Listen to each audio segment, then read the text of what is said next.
Friends, यहाँ पे स्वागत है आप सबका एक बार फिर से मेरे एक नए ब्लॉग में। और आज के ही ब्लॉग में आप मेहंदी और बारात दोनों देखेंगे, क्योंकि मेहंदी में ज़्यादा एंजॉय नहीं कर पाई थी इस वजह से। तो यहाँ पे सेम डे में ही हमारी ब्राइड को मेहंदी लगने लगी थी। मतलब उसने जो भी उनके कास्ट्यूम थे उन्होंने चेंज करा मेहंदी के लिए ग्रीन पहना। और उसके बाद मेहंदी वाले आ गए थे शाम को ही 3 बजे। तो यहाँ पे सभी लोग मेहंदी लगाने में बिज़ी हो गए थे और सभी लोग मेहंदी लगवा रहे थे यहाँ पे। बट मैं बहुत ज़्यादा ही टायर्ड फील कर रही थी, तो मैं जाके ना नीचे सो गई थी। और नीचे बच्चे सब सो रहे थे तो वहाँ पे मैं भी सो गई थी। तो यहाँ पे ये देखिए ब्राइड की जो मेहंदी है वो पूरी लग चुकी है, जो कि मुझे बहुत ही खूबसूरत लग रही थी। और हेलो फ्रेंड्स, आप सभी का स्वागत है एक बार फिर से ये मेरे नए ब्लॉग में। और अभी हम सब तैयार हो चुके हैं शादी में जाने के लिए, मतलब मैरिज के लिए। आप लोग प्लीज़ कमेंट करके बताओ यार मैं कैसी लग रही हूँ। मतलब खुद ही मेकअप किया है फर्स्ट टाइम, और मुझे नहीं पता मैं कैसी लग रही हूँ। अब बस हम लोग निकल रहे हैं गेस्ट हाउस के लिए। यहाँ पे भी पूरा कह लीजिए कि इवेंट है हमारा शादी का। तो बस हम सब निकल रहे हैं और यहाँ पे देखिए फाइनली हम लोग पहुँच चुके हैं और ब्राइड अपनी एंट्री ले चुकी है। और यहाँ पे हो रहा है फ़ोटोशूट, जो कि करते कैमरामैन। और यहाँ पे बारात के आने का इंतज़ार हो रहा है। और ये कुछ थोड़ा सा डेकोरेशन आपके साथ शेयर करूँगी यहाँ पे जो भी थी। क्या था, बड़ी बहू होने के नाते ज़्यादा मैं घूम ही नहीं पाई यार। अपने घर की शादियों में ना कभी भी इंजॉय नहीं हो पाता है, बस इधर उधर एक बच्चा देखो और यही सब होता है। तो देखिए यहाँ पे जो भी था हम लोग फ़ोटो शूट सभी लोग कर रहे थे और गेस्ट भी आ चुके थे, पंडित जी भी इंतज़ार कर रहे थे। ये हमारा स्टेज है और बाकी यहाँ पे हम लोग माला लेके खड़े थे बारात के स्वागत के लिए, हम दोनों बहुए ये सब दीदी है हमारी। यहाँ पे हम सभी लोग बारात के स्वागत के लिए खड़े थे। और यहाँ पे बारात आ चुकी थी हमारे द्वारे पे। और ये देखिए बारात, तो यहाँ पे बारात आ चुकी है। और ये देखिए ये सभी बाराती थे जो नाचने में व्यस्त थे। और हम लोग खड़े होकर इंतज़ार कर रहे थे कि कब बाराती आए और हम उनका स्वागत करें। और मालाएं, फूल मालाएं हम लोग हाथ में पकड़ के खड़े हुए थे सभी लोग। और यहाँ पे जो हमारा दूल्हा है वो भी आ चुका था। और दूल्हा ऑफकोर्स सी बात है, बारात दूल्हे के बिना तो अधूरी ही होती है।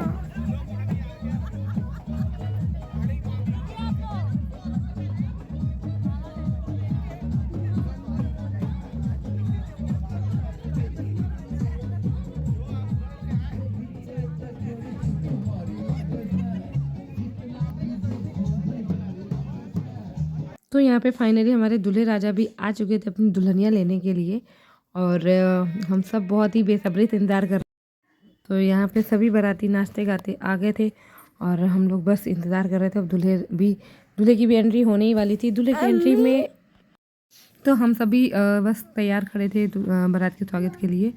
यहाँ पे सभी बाराती थे जो भी इंतज़ार कर रहे थे। और फाइनली यहाँ पे दूल्हे की एंट्री हो चुकी है। ये है जहाँ पे तिलक का कार्यक्रम होना था और जो द्वारचार होता है वो। तो यहाँ पे फाइनली द्वारचार और तिलक का कार्यक्रम हो रहा था। और यहाँ पे मैं यशी को खाना खिला रही थी और दूल्हा फाइनली इस द्वारचार का सब पूजा हो चुकी थी। दूल्हा स्टेज पे फाइनली पहुँच चुका था और अब ब्राइड का इंतज़ार था। और यहाँ पे ब्राइड का भी स्वागत जो था वेलकम हो रहा था। ब्राइड ने भी एंट्री कर ली थी अपनी मम्मी पापा के साथ और बहुत ही अच्छा लग रहा था। यहाँ पे बहुत ही अच्छी एंट्री थी कि माँ पापा का हाथ पकड़ के ही ब्राइडल ने करी थी यहाँ पे एंट्री। और यहाँ पे सभी लोग थे तो फिर सभी लोग बहुत ही खुश भी थे, क्योंकि बहुत ही लंबे समय के बाद ये शादी हुई है। और हमारी दुल्हन बहुत ही प्यारी लग रही थी एज़ यूजुअल, जैसे कि वो हमेशा ही लगती हैं। तो यहाँ जो मम्मी पापा हैं उनकी आंखें थोड़ी सी नम थी, क्योंकि ये मोमेंट ही ऐसा होता है जहाँ लड़की एक अपनी नई ज़िंदगी की ओर कदम रख रही होती है और अपनी पुरानी लाइफ को छोड़ते हुए कहीं ना कहीं छूट ही जाती है। कहने की बातें होती हैं कि लड़की के दोनों घर होते हैं और ये वो, बट कहीं ना कहीं उसका मायका शादी के बाद छूट ही जाता है और सिर्फ ससुराल की होकर रह जाती है धीरे धीरे। तो फाइनली यहाँ पे जो भी ब्राइड दुल्हन था उसने वेलकम किया ब्राइड का।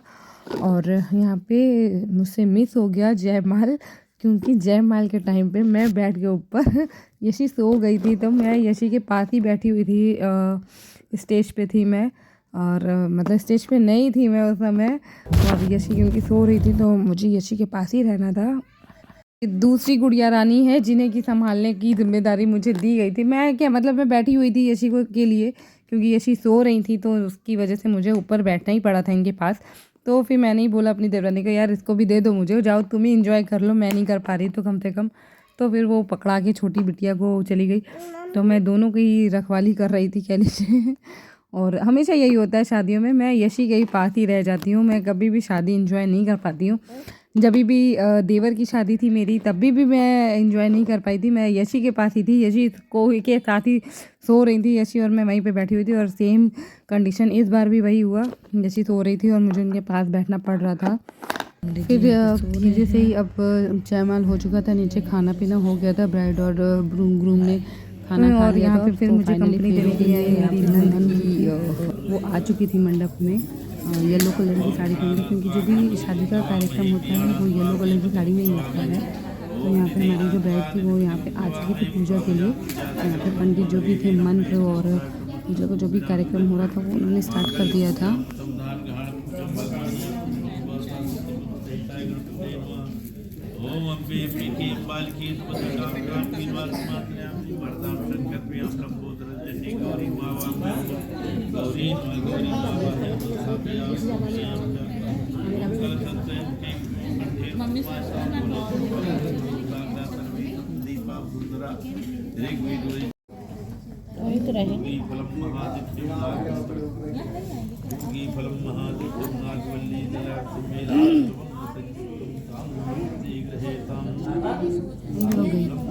और यहाँ पे जो भी पूजा की बेसिक विधि होती है वो पहले दुल्हन के साथ की जाती है। और यहाँ पे अब धीरे धीरे सभी लोग आ चुके थे, जितने भी बाराती जनाती थे सब चेंज करके आ चुके थे कपड़े, क्योंकि शादी के बाद सभी जात में ना कंफर्टेबल कपड़े पहनते हैं जिससे पहन के वो बैठ सके और लेट सके।